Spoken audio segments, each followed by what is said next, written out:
So ito na yung update ng ginagawa natin guys, no. Kita nyo, ayan.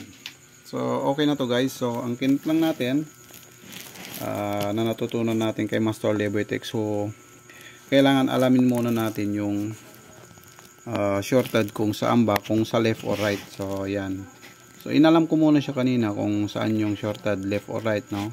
So nagtest ako dito sa CKB1 tsaka CKBB1 nya. Ayan, so magka-partner yan eh. Yan ang parang ko kay Master Leboy eh. Salamat tayo sa master natin, mga nag-share ng videos nila. So ito, nagpapasalamat ako kasi nung una kinat ko to, mas naalala ko nung sabi ni Master Leboy, check muna natin kung saan yung short, left or right. Tapos nung kinat ko yung ito, na-check ko to yung dalawa yung CKB1 at CKBB1. Ito, shorted siya, mayroon siyang leak. So reverse siya forward, so nagkaroon siya ng continuity, kaya ginaya ko yung kinat niya. Dito nakita ko yun eh. So andito yung kabilang side niya. So ito yung CKBB1 niya. So kinat ko yan. So nawala yung short niya. So tinesting ko agad siya, nagkaroon siya ng signal. So lumabas yung supply natin ng mga VO, lahat ng mga supply na nawawala dun sa tabor niya. So lumabas to lahat mga supply dito. So para ma-sure natin na tumagal yung trabaho, so kailangan natin i-cut yung fair niya. So yung CKB1 tsaka CKBB1, yung CKB2 tsaka CKBB2. So kinat ko na rin yung guys, so pinagsama ko na. So ito na yon. So kinat ko na yan lahat. Yan lang yung cut niya ngayon. So una kasi kinat ko to eh, kala ko puti, hindi ko pa kinat dito. So kung kinat ko yun dito, magkakaroon pa rin siya ng guhit-guhit.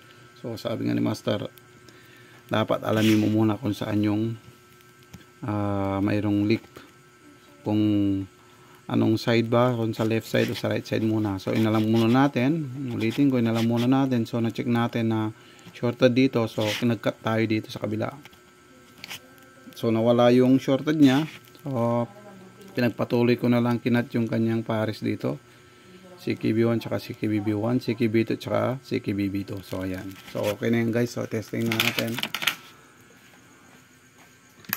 So on na natin. Hindi pa nakalagay yung ating adapter. Test natin. Tingnan natin pag umilaw yung backlight nya. Medyo delay. Kasi medyo matagal mag-on ito eh.